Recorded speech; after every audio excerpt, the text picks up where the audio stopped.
اللہ اکبر۔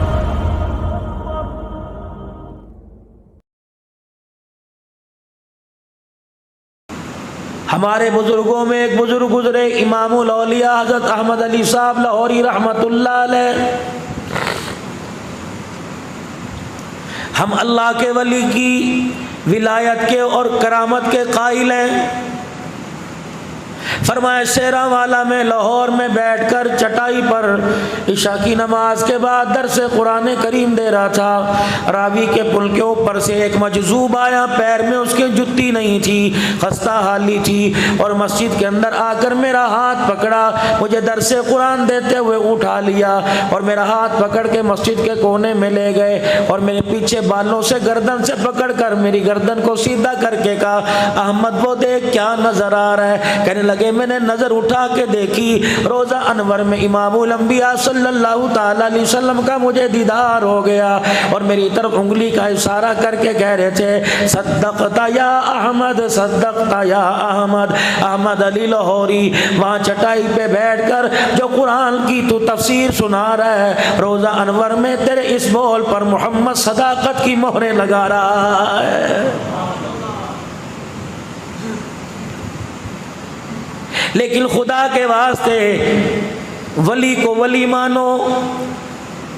شریعت کا پابند ہو۔ ناراض تو نہیں ہوگے میرے بھائی؟ اللہ کی عزت کی قسم اس وقت میں دیوبندی بن کے نہیں، اور آپ کو دیوبندی بنا اور بریلوی اہل حدیث بنا کے نہیں بات کر رہا، ایک کلمے کی نسبت سے انما المؤمنون اخوہ، مسلمان آپس میں بھائی بھائی ہیں، اور آپ نے فرمایا مسلمان پوری دنیا کے ایک جسم کی مانند ہے۔ فرمایا اگر ایک دانہ ناک پر، ماتھے پہ، کان پہ نکل گیا، پورا وجود اس کی ٹیس سے برداشت نہیں کر سکتا، کشمیر کا ہو یا فلسطین کا ہو، برما کا ہو، بنگلہ دیش کا ہو، دنیا کے کسی بھی ملک کا رہنے والا ہو، کلمہ پڑھنے والا لا الہ الا اللہ محمد الرسول اللہ صلی اللہ علیہ وآلہ وسلم، یہ کلمہ پڑھنے والا ہو، فرمایا او لوگوں کہیں کا رہنے والا ہو، اگر کشمیر والے کو تکلیف پہنچے احساس مجھے ہونا چاہیے، فلسطین والے کو تکلیف پہنچے احساس مجھے ہونا چاہیے، یہی انسانیت کی معراج ہے۔ باقی سارے رولے گولے ہیں میرے بھائی، نہیں یقین آتا چلو میں اور آپ جہاں زوجہ محترمہ افسر علی خان صاحب کی لیٹی ہوئی ہے، بھائی فرق نہیں، مدثر کی والدہ محترمہ آرام فرما رہی ہے، چلو بھائی آپ ہم سارے چلتے ہیں، مسجد کے امام صاحب کو بھی لے جائیں، مسجد کے مؤذن صاحب کو بھی لے جائیں، مسجد کے قاری صاحب کو بھی لے جائیں، ان کے بچوں ورثاء کو لے جائیں، زوجہ محترمہ بیوہ کے ماجی کے بہن بھائیوں کو لے جائیں، چلو چلو میرے ساتھ قبرستان چلو، علاقے کے بڑے ذمہ داروں کو لے جائیں، ریڈی بان کو لے جائیں، آؤ زوجہ محترمہ افسر علی خان صاحب کی وہاں جا کر پوچھیں اماں جان بتا تو صحیح، دنیا میں چودرانی کہلاتی تھی، دنیا میں نمبردار نہیں کہلاتی تھی، دنیا کے اندر اپنے گھر کی بڑی کہلاتی تھی، اماں جان تیرے ہاتھوں میں 6 چوڑیاں ہوا کرتی تھی، 2 سونے کے موٹے موٹے کنگن ہوا کرتے تھے، پورا گھر اسمبلی بنا تھا، تیرا آرڈر چلا کرتا، اسمبلی چلا کرتی، بچے تیرے بغیر قدم نہ اٹھاتے، بہویں نویں تیرے بغیر قدم نہ اٹھاتی، ماں جی بتا تو صحیح پیسے کی تیری ریل پھیل تیرے پاس تھی، چودھری صاحب پیسہ تیرے پاس لا کے تکیے کے نیچے رکھ دیا کرتے تھے، جو محنت کر کے پیسہ کما کے لاتا تیری بغیر اجازت کے 100 روپے کا نوٹ استعمال نہیں کرتا تھا، بتا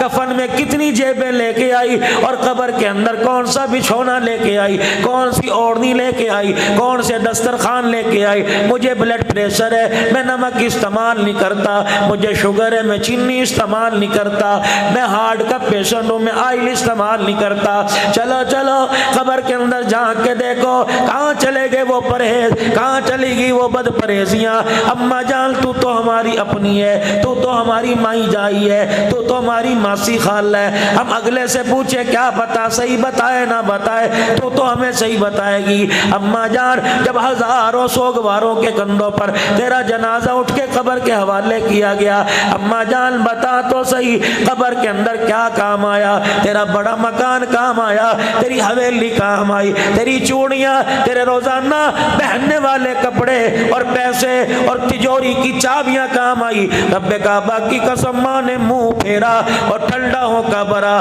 کہنے لگی عبدالحنان بے فکرہ ہو کے قبر میں نہ آنا, ذرا فکر ذرا سوچ نظریہ لے کے آنا. میں بھی سمجھتی تھی مال ہے تو سب کچھ ہے, میں بھی سمجھتی تھی پیسہ ہے تو سب کچھ ہے, لیکن قبر میں آ کے پتہ چلا کہ یہاں پون نہیں چلتا, یہاں رحال نہیں چلتا. قبر والی اندھیری کوٹری میں تو آمنہ کے لال کا طریقہ چلا کرتا ہے. لقد کان لکم فی رسول اللہ اسوۃ حسنہ. نبی کی زندگی کو اللہ نے کامل زندگی بنا دیا. بس یہ قبر میں لے کے آنا, بات ساری بن جائے گی, بگڑے کام سارے بن جائیں گے, وحشت اور تحریک کی روشنی میں اور سکون میں تبدیل ہو جائے گی. جنت کا بچھونا اوڑھنا مل جائے گا, جنت کا پھولوں کا گلدستہ مل جائے گا, جنت کی قندیل مل جائے گی. اللہ اکبر. پھر تجھے فرشتہ کہے گا ایسے سو جا جیسے نئی دلہن اپنی سیج پہ بیٹھی ہوتی ہے, تجھے قیامت کی صبح تک کوئی نہیں جگائے گا. وگرنہ میرے عزیزوں معاملہ بڑا الٹا ہے. یقین جانو اگر دنیا کے اندر وہ نعمتیں بے شمار دے رہے تو گن گن کے قیامت کے دن حساب لے گا. اصل پتہ تو اس وقت ہی لگ جاتا ہے جب میرے عزیزوں بیٹا سگا کہتا ہے ابو بول دا کوئی نہیں, بیٹی کہتی ہے ابو جی ایک دفعہ میرے ول دیکھو تے صحیح, بیوی کہتی ہے تھانو کی ہو گیا, کوئی شہد لے کے کھڑا, کوئی دودھ لے کے کھڑا, کوئی میرے عزیزوں بلڈ پریشر چیک کرنے والی مشین لے کے کھڑا, میرے عزیزوں کوئی ہارٹ بیٹ چیک کرنے والی, کوئی آکسیجن بڑھانے گھٹانے والی مشین لے کے کھڑا ہے. لیکن پوچھو اس کی آنکھیں کھلی کیوں ہیں؟ حدیث پاک میں آیا مدنی کریم علیہ السلام نے ارشاد فرمایا اس وقت جب نزاع کا عالم ہوتا ہے, نڑخڑا ٹوٹنے لگتا ہے, روح پیروں سے, گھٹنوں سے, سرینوں سے, سینے سے نکل کر جب بالکل گردن کے اندر آ جاتی ہے, اسے بیٹی یاد نہیں آتی, اسے بھائی دکھائی نہیں دیتا, ماں باپ دکھائی نہیں دیتے, بلکہ وہ جہان دکھائی دیا جا رہا ہے جس جہان کے اندر اسے آنکھیں بند کرنے کے بعد لے کے جانا ہے. یہ تمہارے ملتان کے اندر بہت بڑے اللہ کے ولی کا انتقال ہوا. مولانا سمیع اللہ ربانی رحمت اللہ علیہ کا 2 سال پہلے انتقال ہوا. الحمدللہ پتہ نہیں 10 یا 11 بیٹے ان کے, سارے عالم, سارے حافظ, 3 بیٹیاں عالمہ حافظہ. رات کا 1 بجا اپنے بیٹے مفتی سیف اللہ کو بلایا, یہ ممتاز آباد میں, کل بھی میں دن میں ان کے گھر بیٹھا تھا, اپنے بیٹے مفتی سیف اللہ کو بلایا. کہنے لگے بیٹے جو یہاں مسجدوں کے اندر تیرے بھائی امامت کرا رہے ہیں ان کو بلا لے, لاہور والے تو دور سے دیر سے آئیں گے, اللہ اکبر, جام پور راجن پور والے دیر سے آئیں گے. جب 5 بیٹے رات کو 1:30 بجے کمرے میں آ گئے, کہنے لگے بیٹے اگر تمہارا حق میرے پہ کوئی رہ گیا اللہ کے واسطے مجھے معاف کر دو, اب تمہارا باپ تمہیں چھوڑ کر وہاں جانے والا ہے جہاں جانے کے لیے کرائے کے مکان میں اس نے زندگی گزار دی. اللہ اکبر. بیٹوں میرے لباس کو دیکھو, میری شلوار کے کپڑے کا رنگ اور ہے, میری قمیض کا رنگ اور ہے, میں نے کپڑے تو ایسے برداشت کیے, دسترخوان پہ سوکھی روٹی برداشت کی, لیکن میں نے حرام کی طرف کبھی آنکھ کھول کے نہ دیکھا. میرے بچوں میرا آخری وقت ہے, مجھے بلاوا آ رہا ہے, آج میں تمہیں بتاؤں گا میں نے تمہیں قرآن پاک حفظ کس لیے کرایا, آج کے دن کے لیے کرایا. اور میرے بچوں سورہ یاسین پڑھو, اس ڈولی میں بٹھا کے مجھے فرشتوں کے حوالے کر دو. 5 بچوں نے گھر والی سمیت سورہ یاسین پڑھی. جب پڑھ لی کہنے لگے بیٹو اگر برا نہ مناؤ تو کمرے سے باہر چلے جاؤ, مجھے ایک جماعت لینے کے لیے آ رہی ہے. اللہ کی قسم بیٹا ان کا رونے لگ گیا. کہنے لگے مولوی صاحب ہم 5 بھائی عالم, سارے عالم ہیں, کچھ مفتی ہیں, کم کمرے سے باہر چلے گئے. اچانک ہوا کا جھونکا کمرے میں آیا تو میرے باپ نے کہا السلام علیکم ورحمۃ اللہ, مرحبا, تمہارا آنا مبارک ہو. اتنا کہنے کے بعد اللہ اکبر, میرے باپ نے ہاتھ کی انگلی کا اشارہ کیا کہ باہر والوں تم بھی گواہ رہنا, اندر والوں تم بھی گواہ رہنا, میں ایمان کی حالت میں جا رہا ہوں. اشہد ان لا الہ الا اللہ و اشہد ان محمد رسول اللہ کہہ کے آنکھیں بند کر دی. اللہ اکبر. خیر مدارس کے اندر جس کا جنازہ اٹھا, عام آدمی تو دور کی بات ہے, 4,500 عالم اس جنازے کو کندھا دینے والا تھا. پچھلے سال ان کے بیٹے کا انتقال ہوا، اللہ اکبر، لاہور کے اندر مانا والا کے اندر مولانا عبید اللہ صاحب کا انتقال ہوا۔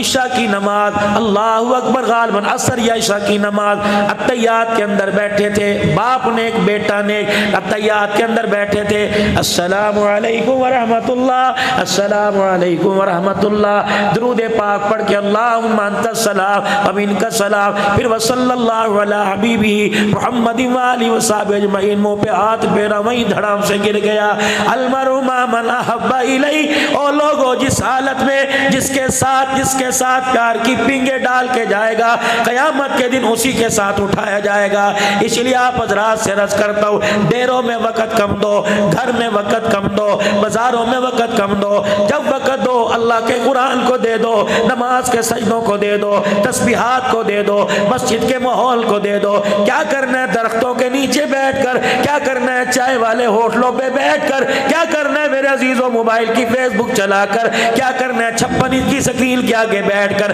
جب وقت ملے ضرورت پوری کر کے خدا کے گھر میں آ جاؤ۔ رب کعبہ کی قسم اگر مسجد سے مسجد سے دفنایا گیا تو قیامت کے دن مسجد سے ہی اٹھایا جائے گا۔